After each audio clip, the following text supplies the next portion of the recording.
सच्चो सच्ची में हाजिर हूँ। मैं हूँ मुज्तबा हैदर शिराजी। थोड़ी ताख़ीर हुई, कुछ मसरूफियात पेश नज़र थी, इसलिए आपसे मुलाकात में कदर ताख़ीर हुई। आज गुफ्तगू करेंगे कि सियासी उफ़क़ पर क्या होने को जा रहा है। -1, -2, -3 इसका पस मंज़र क्या है।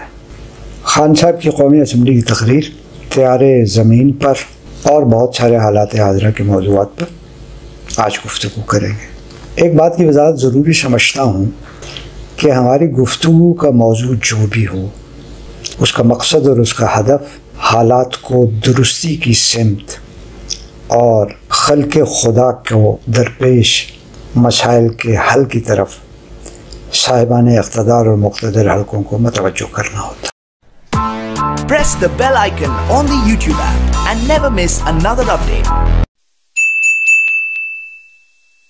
-1 काफ़ी अरसे से सियासी मंजरनामे से गायब था, बल्कि मनफी मुस्बत सब कुछ सियासी मंजरनामे से गायब था। लेकिन खान साहब ने कौमी असम्बली में तकरीर करते हुए न जाने किसको मुखातिब करते हुए धमकी आमेज लहजे में -1 का तज़किरा फरमाया। खान साहब को ये -1 कहाँ से मिला, ये -1 का ख़याल किसने खान साहब के जहन में डाला और ये -1 है क्या। गुज़श्ता दौरे हुकूमत में -1 की गूंज सियासी मंजरनामे में गो नवाज गो से भी ज़्यादा थी। लिहाजा जब भी -1 का जिक्र सुनने में मिलता है तो साथ ही गो गो किस्म के नारे भी जहन में गूंजने लगते हैं। मियाँ साहब तो गो वेंट गॉन हुए और सेहत कामिला की तलाश में बरतानिया में क़याम पजीर हैं। अब न जाने माइनस होना किसके मुक़द्दर में लिखा जा रहा है, लिखा जा चुका है या लिखे जाने का ख़दशा दरपेश है। इन सवालात का बराह रास्त जवाब इमरान खान साहब ख़ुद दे सकते हैं, लेकिन हमारा का किसी के कहे हुए कलिमात और जुमलों को हालात के तनाजुर में रख के उनका तहलील व तज्ज़िया करना है। बात थोड़ी पीछे जाएगी और मौलाना फजल रहमान साहब पर जाकर रुक जाएगी। मौलाना बड़े शद्दोमत से इस्लामाबाद में तशरीफ़ लाए और इस अज़्म का इजहार किया कि वो मौजूदा हुकूमत के ख़ात्मे तक इस्लामाबाद में धरना देंगे। देखने वालों ने देखा, बड़ी तुंद तेज़ तकारीर हुई। हस्ब इख्तिलाफ के बहुत से रहनुमाओं ने उस धरने में शिरकत, और फिर अचानक किसी नामालूम समझौते के नतीजे में वो धरना ख़त्म हो गया। कहने वालों ने कहा कि नामालूम समझौते नामालूम अफराद के साथ ही मुमकिन हो सके। कहने वालों ने यह भी कहा कि मौलाना साहब से बजट तक के लिए इजाज़त मांगी गई है। बजट के दिनों में भी ये बात बहुत आम थी कि हस्ब इख्तिलाफ बजट सेशन में हुकूमत को फाइनेंशियली नॉकआउट करने को जा रही है। ये अफवाहें गर्दिश कर रही थी कि अचानक बजट मंजूर हो गया। सवाल ये है कि वो फाइनेंशियल नॉकआउट किया जाना, उसके मुतालिक अज़ाइम और उसके हवाले से हस्ब इख्तिलाफ की हिकमत अमली क्या हुई। कहने वाले कहते हैं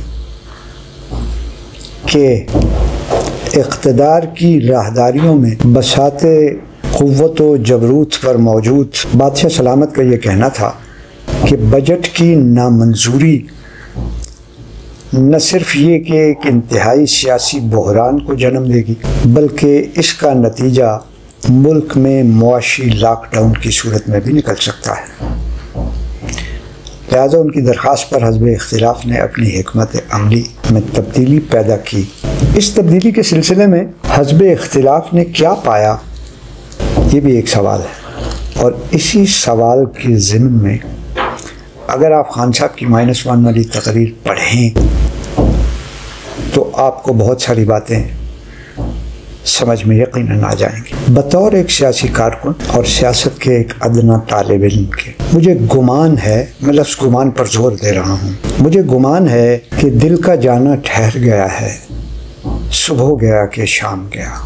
जो हल्के इमरान खान साहब को संघासन इक़्तिदार तक लेके आए थे, मेरे ख़्याल में उन्होंने खान साहब की हुकूमत के साथ जो अहदाफ मुंसलिक कर रखे थे उनमें से बेशतर पूरे हो चुके। इस ज़मन में जिन हज़रात की सरमाया अंदोज़ी इस सारे मंसूबे में शामिल थी, मेरे ख़याल में वो भी मुनाफे समेत अपना असल ज़र वसूल चुके। लिहाजा हालात जो रुख इख्तियार कर चुके हैं और ज़ेरे ज़मीनी सियासत में जो कशीदगी, तलखी और तसादुम के ख़दशात मौजूद हैं, उनका तकाज़ा है कि सियासी मंजरनामे पर कोई ऐसी तब्दीली लाई जाए जिसे खल्क़ खुदा उम्मीद की एक नई रोशनी समझे। इस दौरान बहुत सारे नॉन इशूज़ को इशूज़ बनाकर अवाम की तवज्जो उस जानिब मबज़ूल कराई गई। आपको याद होगा मियाँ साहब के जाने से कब्ल ख़त्म नबूवत के नाम पर एक मंजरनामा तरतीब दिया गया था। वैसा ही एक मंजरनामा इस्लामाबाद में मंदिर की तामीर के नाम पर तरतीब दिए जाने की कोशिश की। जिस तरह ख़त्म नबूवत के उस मंजरनामा की पस मंज़र में मियाँ साहब का जाना ठहर गया था, अब ये समझने की बात है कि इस्लामाबाद में मंदिर के तामीर के मंजरनामे के पीछे क्या किसी का जाना है या किसी का आना। मैंने अर्ज़ किया था हमारा दूसरा मौजू है त्यारे ज़मीन पर। मैं वज़ीर हवाबाजी को ज़ाती तौर पर जानने का शरफ़ रखता हूँ। मौसूफ़ एक ज़माने तक पाकिस्तान पीपल्स पार्टी के जारों में शामिल रहे हैं। इंतहाई ज़हीन, फ़तीन, फ़आल और मुतहर्रिक सियासी रहनुमा हैं। ये PIA के हवाले से जो उन पर तानाबाजी और इल्ज़ामबाजी का सिलसिला है, उसके बेशतर मतन को मैं नहीं मानता। ग़ुलाम सरवर ख़ान एक इंतहाई दानिशमंद सियासी रहनुमा हैं जो एक तवील अरसा मुख्तदर हलकों के हमेशा के 12वीं खिलाड़ी चौधरी निसार अली ख़ान के साथ सियासी नबर्द आजमाई में मसरूफ़ रहे हैं। अगर आप मुझे ये कन्विंस करने की कोशिश करें कि ख़ान साहब से कोई हमाकत सरजद हुई है तो मैं ये मानने के लिए हरगिज़ तैयार नहीं हूँ। ख़ान साहब ऐसी फती हमाकत करने के न आदी हैं, न उनकी सियासी तारीख़ में ऐसी कोई मिसाल मौजूद है।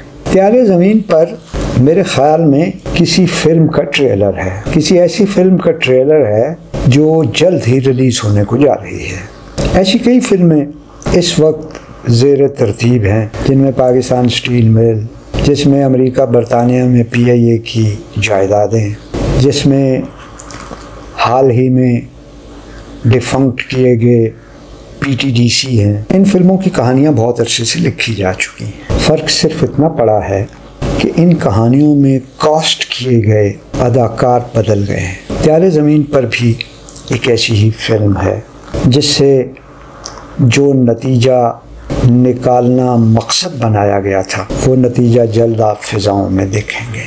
PIA बहुत अरसे से मतऊन और मलऊन इदारा करार दिया जा रहा था। कोई ज़माना था कि ये दुनिया की इंतहाई आला फ़िज़ाई कंपनियों में से एक कंपनी थी। इसके मुनाफे की शरह भी दुनिया में मशहूर थी।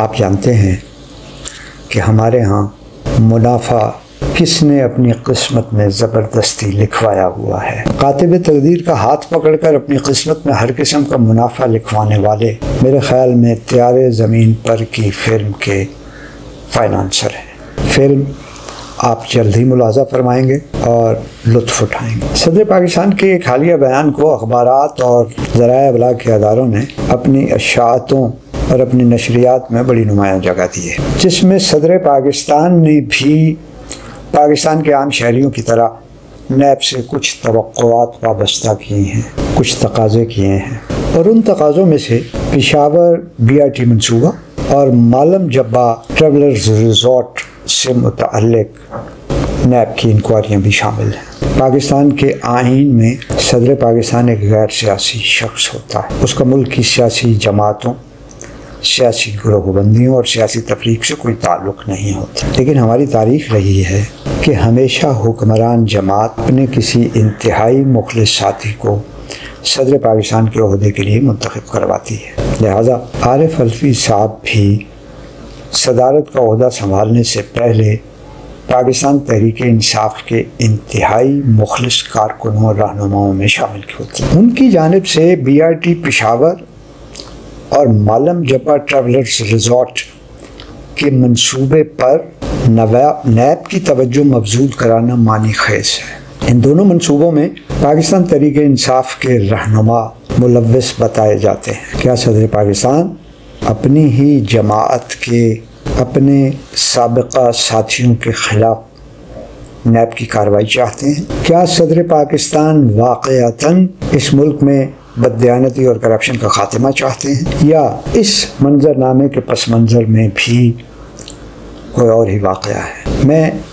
पाकिस्तान की हालिया सियासी तारीख़ का अदना तालिब इल्म ही नहीं बल्कि इस सियासत में शामिल भी रहा हूँ। जनाब जुल्फ़िकार अली भुट्टो ने जनाब चौधरी फजल इलाही को पाकिस्तान का सदर मुंतखब करवाया। 5 जुलाई 1977 को उनकी हुकूमत के ख़ात्मे के बाद भी जनाब चौधरी फजल इलाही पाकिस्तान के सदर रहे। इसी तरह अगर आप तारीख़ पढ़ते चले जाएं, आपको पाकिस्तान के सदारती महल से अपने साबिका सियासी रफ़ाक़ा के साथ वफ़ा की दास्तान बहुत रोशन दिखाई नहीं पड़ती। क्या कोई नया सियासी सानहा वक़ूअ पज़ीर होने वाला है या नहीं, ये आने वाला वक्त बताएगा। लेकिन सदर पाकिस्तान के इस बयान को बग़ैर किसी तवज्जो के तारीख़ के हवाले नहीं किया जा सकता। सदारती ओहदा और सदारती महल इस मुल्क के मुख्तलिफ हलकों का कोहे हमालिया है। कोहे हमालिया पर मौजूद शख्स या फ़र्द क्यों कर अपने ही ज़ेर साया इक़्तिदार की राहदारियों में क़ुव्वत व जबरूत की बसात बिछाए हुए खिलाड़ियों से अजनबी या नामानूस रह सकता है?